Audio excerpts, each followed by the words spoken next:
Gridiron fans from West Virginia, welcome to the postseason. Gridiron fans from Ohio, welcome back for round 2. Tonight we have highlights of 4 games from both sides of the border, including a colossal rematch. All that, plus a look at the Player of the Year race, next on Gridiron Glory.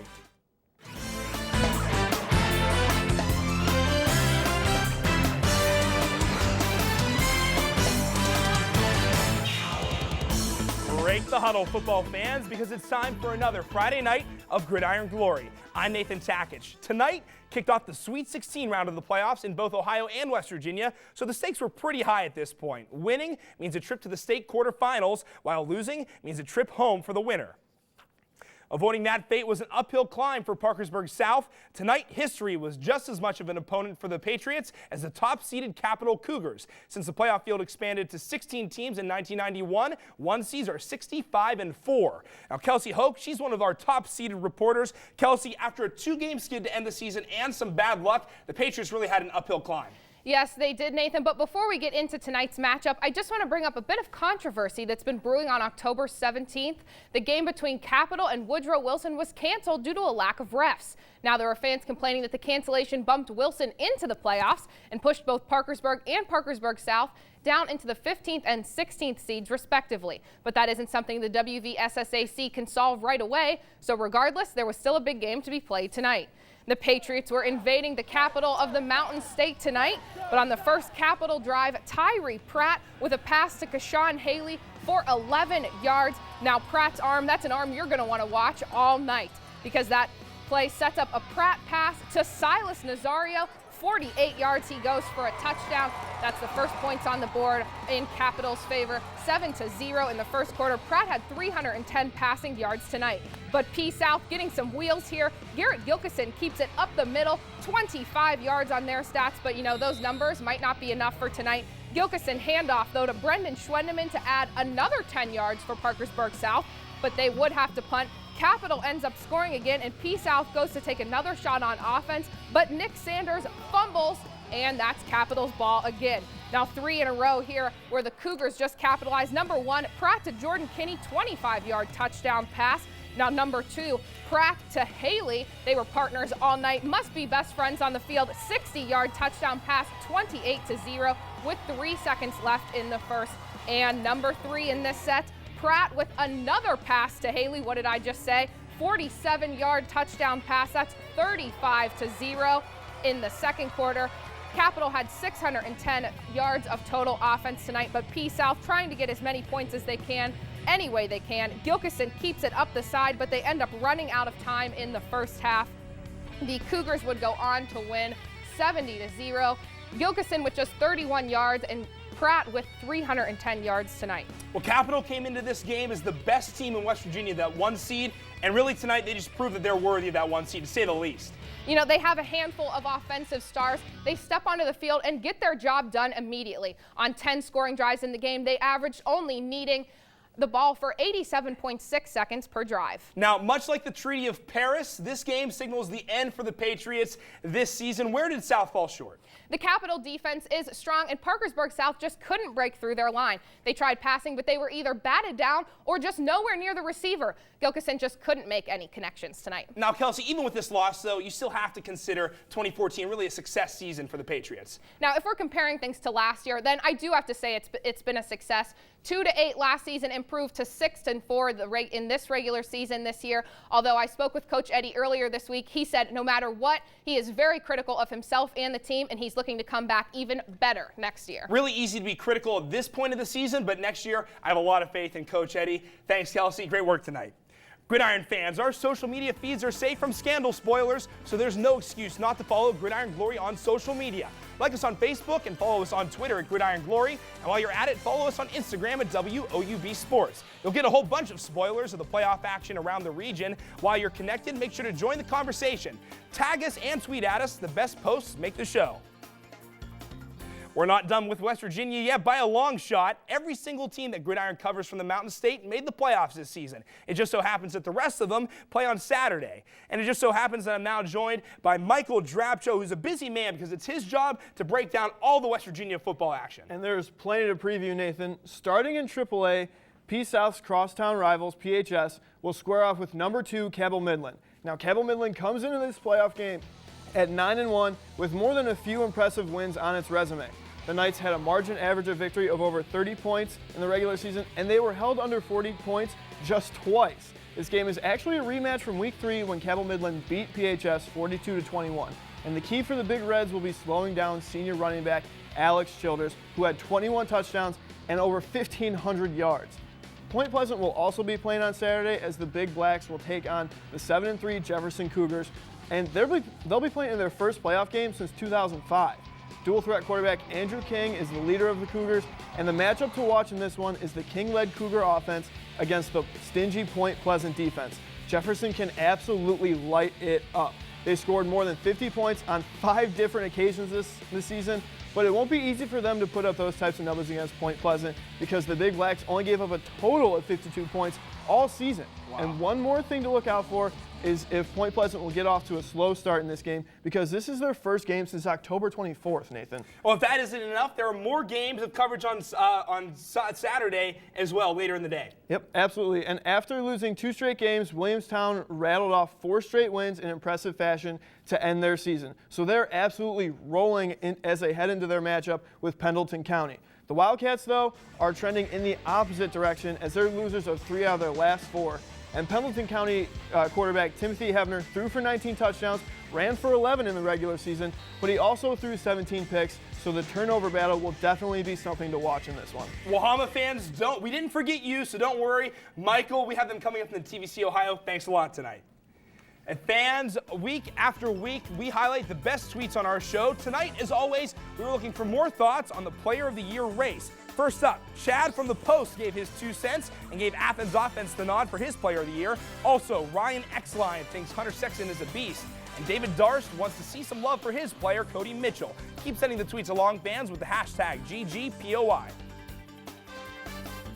A week ago, Maysville won against familiar foe Licking Valley. Tonight, the Panthers found themselves in uncharted territory, battling against the Beechcroft Cougars for the first time ever to earn a regional final spot for the first time ever. In spite of all the newness, though, Carly Bell, she's a Gridiron veteran. And Carly, you've been telling me all week that if you like running, you have to watch this game. Nathan, it should have been a track meet with the amount of running that I saw on the Gridiron tonight. The Maysville Panthers would put their defensive line to the test against those speedy Beechcroft Cougars.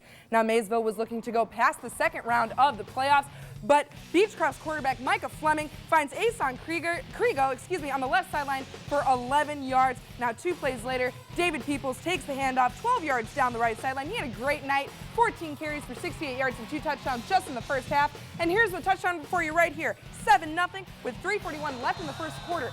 Maysville's turn. Their very first possession of the first quarter, Jacob Miller finds Chase Roberts with a nice one-hand snag for 9 yards, looking like Alshon Jeffrey out there. But 3 plays later, Miller ends up looking like Jay Cutler, throwing an interception to Krigo. Now, Coach Clark of Maysville, he's trying to get his Panthers on the right mindset. He is definitely not happy after that turnover, but that message was not received by the defensive line as Peoples plows through the line for 14 yards all the way to the 1, and he'll finish that drive here with a touchdown, 14-0 Beechcroft with just under 10 minutes left in the first half. Now, Maysville would go 3 and out, so Beechcroft would get the ball again, and Fleming, he's surveying, he's scanning, he can't find anyone, so he decides to use his feet, 13 yards, but that drive would stall, and after consistent 3 and outs between Maysville and Beechcroft, the Cougars would get the ball with a minute left, and Fleming dances into the end zone, 21-0 Cougars at the half. Now Maysville, they want to come out strong in the third quarter, but Miller again would get picked off by Takavian Simmons, who takes it home, 28-0 after that play. The Cougars would add 1 more and advance with a 35-0 victory over Maysville tonight. So Nathan. Beechcroft outruns Maysville tonight. How did the Panthers stumble in this one? Well, Nathan, is everything an answer? Does that count? Now, the Panthers were not the dominant squad that we have seen week in and week out this season. The defensive line could not shut down David Peoples. A pass rush was not present in any form. Fleming had as much time as Peyton Manning in the pocket out there. Now, offensively, Chase Roberts could not get into his groove. No one stepped off offensively, and when you don't have leadership, Nathan, you won't get that victory. Certainly a tough way to end the season, Carly, but regardless, Craig Clark, he's built a sturdy program. What can we expect for the Panthers next season? You know, Maysville will be losing their quarterback, Jacob Miller, to graduation. However, they are still a very youthful squad and will still have their key factors in Chase Roberts and Johnny Runkle returning next year. Now, if Roberts can step up as as a leader and some maturity develops in the sophomore class, they could make another playoff appearance and maybe even go third round next year. We'll have to see if Maysville can run to the regional final next year. Carly, thanks a lot. Hey folks, this week we asked you to tag us on Twitter with your votes for Coach of the Year, and the fans in Jackson responded in a big way. At Chid Bud, Connor Stanton, and Marley Haynes, just some of the many Iron fans in support of their coach Andy Hall. We'll name our official Coach of the Year next Friday night on Gridiron's 1-hour season finale, so this is your last chance to give your input. Tweet at Gridiron Glory using the hashtag GGCOY. I know that it's easy to get caught up in the Player of the Year vote, but remember, the GGPOY guys wouldn't be the same without their coaches. Next week, the award ceremony extends to the sidelines when we name our Coach of the Year. I also know that Lucas Widman hasn't forgotten about the guys with the headsets. He's been keeping tabs on the coaches really all season long through the end of the regular season. And Lucas, you got to look forward to what's going on for our finalists this week. You know, Nathan, I'm losing sleep just thinking about 1 week away from being from naming our Coach of the Year. It's going to be awesome. We have 9 great candidates, and I've been placing them into 3 different categories. I have the undefeated or expected, the most surprising, or the most improved. Obviously, Andy Hall, Ryan Adams, Justin Buttermore, Craig Clark, David Darst, and Phil Ferris are in the undefeated or expected. These guys were definitely in the discussion at the beginning of the season. Most surprising includes Greg Adams of Belpre. I don't know if many people had the Golden Eagles finishing 8-2. Most improved has to go to Mike Eddy and Alex Penrod. Both coaches finished with 4 more wins than the year before. So when you look at these 3 categories, which would you prefer in picking the Coach of the Year? You know, you could go with the undefeated or expected because, you know, like take the approach the NFL does. You know, when Bill Belichick went 16-0 with the Patriots, he automatically won it. But, you know, right. I personally like going with, you know, the most improved or the most surprising because, you know, Mike Eddy and Mike Eddy had a great season, and Alex Penrod just as great season. You know, it's going to be great to see what happens. Anyone on this list is going to be great. I'd love to see the improvement in high school football for sure. Now, 8 of these coaches, unfortunately, they're not going to win, but they've already earned some recognition with the way they've played this year. That's right. The 2014 AP Southeast All-District teams were announced a few days ago, and Andy Hall, Ryan Adams, Greg Adams, and Phil Ferris were named to Coach of the Year. Well, Lucas, it's hard to believe that the end of Gridiron is coming up already. When it ends, we're going to officially announce our 2014 GGCOY. Lucas, thanks a lot tonight. Fans, you know what else is hard to believe? That we are fortunate enough to get a rematch of 2013's Gridiron Glory Game of the Year. Once again, Tri-Valley and Athens lined up to fight for a spot in the regional finals. A quick recap from a year ago. 107 total points and 1 overtime before Athens won a barn burner, and almost all the big names are back for round 2. Anthony Bacco and Ali Dosman are set to tag team the highlights in just a couple minutes. Now don't forget, the Tri-Valley Athens winner will play the winner of Jackson versus St. Francis de Sales. A win for Jackson would make history for the program because the Ironmen have never won 2 playoff games in the same season. Now, Jackson's hope that 2014 would be the year. That's on the line. Carter Eckel joins me now to talk about a game that really looked like it would be a true test for that Jackson defense. Well, let's first take a quick flashback to 1996 when these two met up in a very similar scenario, but DeSales snuck out with a victory. Now back to tonight where the Ironmen were looking for another shot at making history of their own. And what better way to do that than behind a Gridiron Glory Player of the Year candidate in Hunter Sexton. Now you get a look at him warming up right here, hoping to get the Ironmen out to a hot start, and they would do just that as Derek Rafferty is going to go 23 yards up the middle for a first down, setting up the Ironmen inside Stallion territory. A couple plays later, they're going to give it right back to the man himself, Derek Rafferty, 15 yards down to the 8-yard line, setting up the Ironmen in the red zone, where Hunter Sexton's going to make a little bread and roll right into your kitchen over a Stallion defenseman, 7-0 Jackson midway through the first quarter. Now that drive took 6 minutes. DeSales drive took 2 plays. Jake Gilmore, 68 yards to the house, 7-7 game midway through the first quarter. Now, Jackson would look to respond quickly. Hunter Sexton screen pass. That pass is actually backwards. That's going to be recovered by Sean Snyder, and the Stallions are going to make the Ironmen pay. Delosier is going to drop back, and he's going to find Justin Borghese down inside the red zone, setting up a 1-yard touchdown run for Delosier, punching it right up the gut, making it 14-7 Stallions midway through the second quarter. Now the Ironman cheerleaders were looking to get the Jackson faithful pumped up, and Hunter Sexton would try to do the same thing on Jackson's next drive. He's going to keep it himself, hit the gap, but boom, gets popped by Sean Snyder. That would set up a Jackson 46-yard field goal, which is going to fall just short. And guess what? The Stallions are going to make the Ironmen pay again. Delosier is going to find Michael Wade on the sideline, 26 yards. That would set up a Stallion field goal before the half. They would turn it over in their first possession in the second half. Jackson would turn that into a touchdown, as you see right there, but it wouldn't be enough as DeSales would go on to take this one 24-14. Well, that Jackson score in the first drive really made it seem like Jackson could hang, but in the end, that offense just stalled. You know, the Ironmen put together a 77-yard opening drive to put 6 points on the board, but after that, they were held in check the rest of the night. Jackson's second touchdown came after that Stallion turnover I mentioned, giving the Ironmen possession, but they were already in the red zone. Now, all year long, we've heard about that Iron Curtain defense that Jackson has. How is DeSales able to put up enough points to take this game? Well, that Iron Curtain defense has been nothing short of astounding this year, Nathan, but they were seriously hampered by the big play tonight. Every scoring drive the Stallions put together had at least one play of 25-plus yards. Now, DeSales, obviously, they move forward to play Athens, and we have highlights of that game coming up in just a bit, but looking forward, can DeSales hang with that Athens offense? You know, it's quite possible, but that Bulldog offense is just too explosive. I find it hard to believe that the Stallions are going to be able to hang in there. We're really looking forward to seeing what's going to happen in the regional final. Always an exciting time of year when we have a team that we cover in the regional final. Should be interesting to see what happens. Carter, thanks a lot.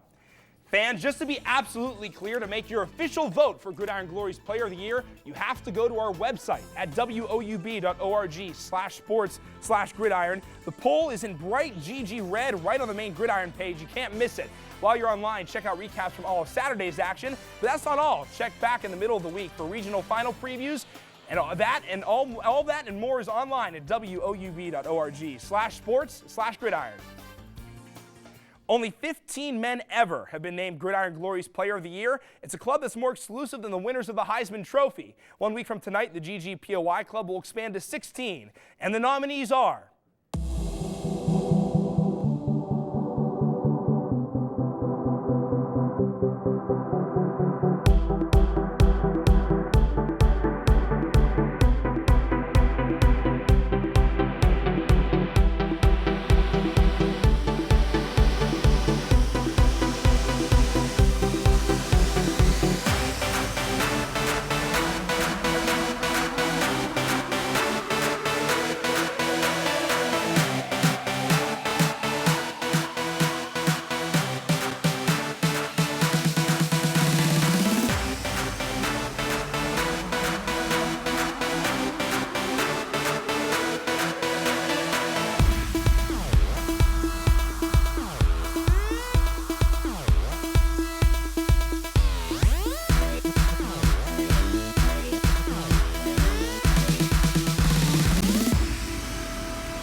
That gets me so pumped every time. I know it does the same for Avery T. Jennings. Avery T., you've been all over the race for the Player of the Year, and now we're just 1 week away from a winner. We are a week away from a winner, Nathan. Things are getting exciting, aren't they? And we can see the votes as they come in here in Athens, and it's a pretty tight race. To show you just how well our 5 finalists have played, we're going to go to the stat screens.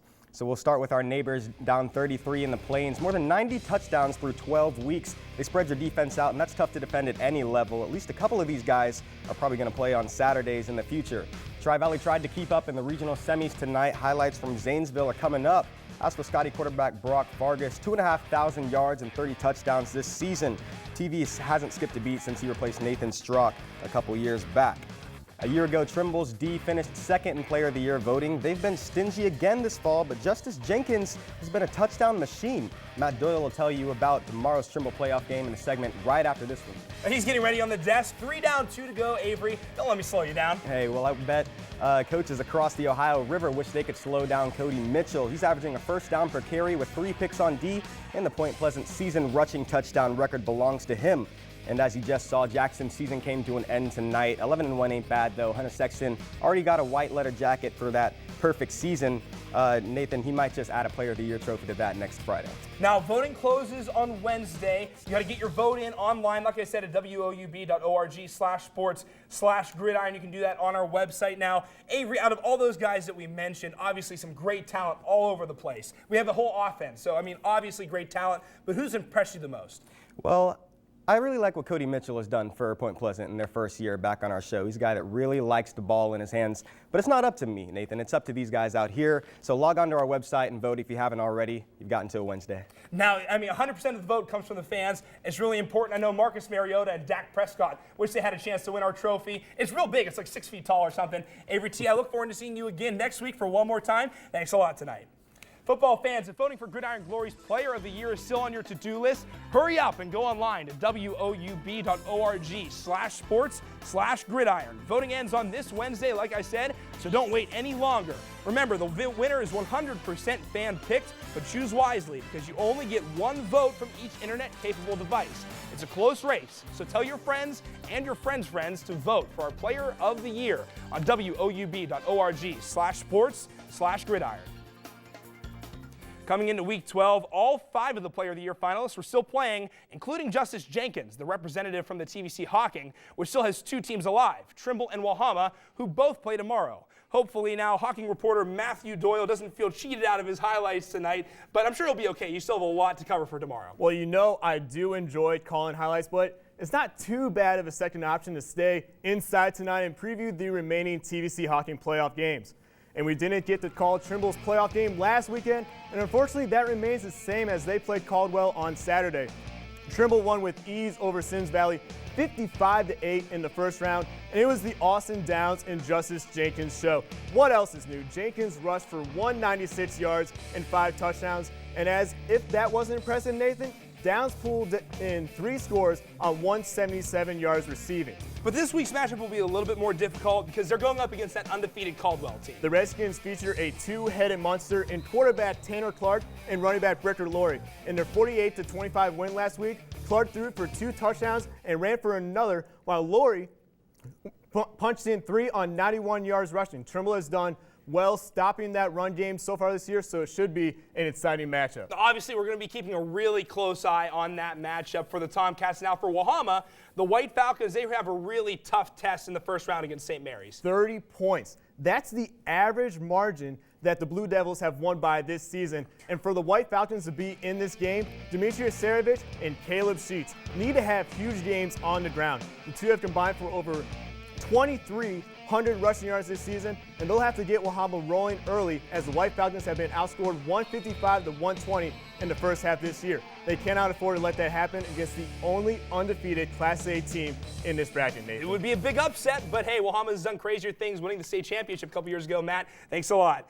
Fans, it's time to check out the coolest football photos of the night. Here we go to Instagram, where several of our Player of the Year nominees were on display. First, check out the calm before the storm.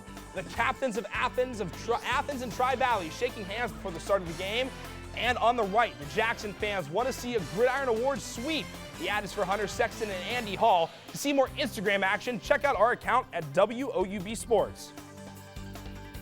In the movies, it's hard for a sequel to live up to the original. But if 2013's edition of Athens versus Tri-Valley was the original, anything remotely close to that game this year would make for an unforgettable sequel. The Division III Region 9 semifinal was so anticipated. We needed 2 reporters, Anthony Bacco and Ali Dosman, to help break things down. Guys, after this past year, I think it's safe to say that we were all hoping that this game might happen, especially with another trip to the regional finals on the line. That's right, Nathan. Like you said, this game was the game of the year for us a year ago, so you know it was going to be a strong matchup. It was the top offense versus the top defense. You know, Tri-Valley has allowed only 34 points this year. Athens, they're averaging over 60 a game. Tri-Valley has 26 turnovers. Athens has only thrown 1 interception. And here we have the coin toss where the captains are making their way to the middle of the field to relive the hype from last year's game of the year. And Trey Williams is going to start us off. He was running all over the place on these first couple drives. You could tell head coach Ryan Adams knew it because they continued to ground and pound that ball. He gained 15 yards on that one, and Burrow's going to get some running down on the field there too. 20-yard scramble. Tri-Valley's coach said this week that they were worried about containing the quarterback, and you could tell on that opening set of drives. And here's Trey Williams on 3rd and 7 with an 18-yard rush. Touchdown Athens, 7-0. And Tri-Valley is going to take over after a few first downs. Logan Bash is going to take the rock for 26 yards, but bringing him down on defense is Trey Williams. And on a 3rd and 5, Brock Farkas is going to connect with Logan Hiddle, but he's going to get pushed out of downs, but he's going to get the first down. And Bubby Scott's going to take this one in 4 plays later, tie the ball game up at 7. and this down starts off on 1st and 25 after a sack on Burrow and a holding call, but Williams isn't shaken up. He takes this one for 14 yards. He ended up with 123 on the night on 23 carries. And 2 plays later on 3rd and 16, Burrow finds one of his favorite targets for the night, Heath Wiseman. The backup quarterback showed his worth at wide receiver tonight and ended up with 4 receptions for 46 yards, all on big plays. And Williams again going beast mode. All he's missing is the Skittles. 17-yard touchdown run. The point after is blocked, 13-7 Athens. And on Scotty's second drive, Fargus is going to find Hiddle once again, but a roughing the passer call will give the Scotties a first down. And on the very next play, Logan Bash once again is going to take this one 48 yards. Trey Williams nowhere in this Athens secondary, and now the Scotties lead 14-13. And it looks like Tri-Valley calls the same play call on this next one. Logan Bash with the run, but Trey Williams is able to come up with a big stop, saving that touchdown. And on a 4th and 15 after that first down, Fargus is going to go deep to Hunter Moeller. He's going to bobble this ball. Looks to be a completion, but refs rule incomplete and turnover on downs for the Scotties. And, you know, that was a huge momentum shift. At the end of the first half, that's Burrow finding Ryan Lerman for the first time, and then Burrow finds Adam Lerman for this touchdown. 16 yards with 10 seconds left to make it 19-14 going into the half. And like I said, that touchdown was a big momentum shifter going in, and it ended up being 41-20 Athens. So the journey was a little bit different, but the end result was same in the sequel as it was in the original. Athens wins, and Allie, you can really feel that momentum shift after halftime in the second half. That's right. And you know, the offense was capitalizing as usual, but the momentum was thanks to defensive stops. Athens did a much better job on defense this year. Coach Ryan Adams told me this week that their focus was run D because it felt like the Bulldogs gave up 3, 4, 5 yards and a cloud of dust on every play last year. Cutting down that Scotties offense from 52 points last year to 20 this year was huge. You know, Nathan, Tri-Valley has had a dominant run game this entire season, but when you're trailing a team like Athens, it's hard to, you know, pick up your momentum and keep this game going. And the Scotties, they lost that momentum after that possible touchdown, and the Athens Bulldogs, they marched down the field to score before heading into the locker room, and the Scotties just bit off a bit more than they could chew during the second half. Now, Anthony, Tri-Valley really can't hang their heads. They played really well, and this Athens team obviously something special. I mean, Tri-Valley in any other year could have gone to the regional finals as well. You know, they looked very well during the beginning of this game. They had a 19-play drive that ate up 6 minutes on the clock, and they scored that game at 7. Then Athens missed that extra point. Then Bash took the rock for 48 yards, and they led 14-13. You know, but this slowly slipped out of the fingers. But you know, it's still a job well done by this Tri-Valley team. Once again, obviously a great season for the Scotties. It comes to an end. Meanwhile, Allie, the Bulldogs, they move on to the regional finals. They're playing against DeSales. This is the same round they got to last year when they got knocked out by Marion Franklin. What do the Bulldogs need to do to keep winning now? Well, Athens just needs to keep on rolling. What was most impressive from this game was how Athens' offensive superstars got it done on both sides of the ball. Trey Williams came up with some big tackles, and Joe Burrow caught an interception. These guys have played both sides all year, but they rarely had to play a complete game due to blowouts. This stamina can't be overlooked. Now, Allie, quick prediction here. I need a score in this next game against DeSales. Well, DeSales is a lot like Athens. You know, they love to get it done on the offensive side of the ball, so I'm going to have to say it's going to be a shootout, 52-46, but Athens is going to get the win. Athens will go to the Final Four then. Great game. Again, the Redux of Athens and Tri-Valley. Guys, thanks a lot. Tonight's competition was at an all-time high, meaning one top play had the potential to make or break a season. Luckily for you fans, we have 3 more season-defining snaps ready for you to watch again in our top plays. Our top plays of the night start out in the game that you just saw. Tri-Valley and Athens, not the winners, but hey, winners and top plays. Logan Bash up the middle, 48-yard touchdown into the end zone. That made it 14-13 Tri-Valley. Obviously, Athens goes on to get the win. Still a big play for Mr. Bash. Number 2, Capital versus Parkersburg South. Tyree Pratt goes to the end zone. Jordan Kinney with a 25-yard catch. 70-0 Capital with the win there. Now, our top play of the night, Jake Gilmore of DeSales up the middle on Jackson. Jake Gilmore, he's the cousin of Happy Gilmore because he goes long. 68-yard touchdown run, 24-14. DeSales with the win. Once Week 12 wraps up tomorrow night, the Sweet 16 round will be over. Next week, Gridiron Glory will be back for one final Friday night on our hour-long season finale. We'll have highlights for Athens versus DeSales and previews for all the other teams still alive on the road to states. Plus, we name our Coach of the Year and reveal the winner of Gridiron's Player of the Year. All the fun starts at 11:30, so don't be late. If you haven't voted for our Player of the Year yet, do it on woub.org/sports/gridiron. Until next week, I'm Nathan Tackett reminding you there's nothing better than Friday nights and Gridiron Glory.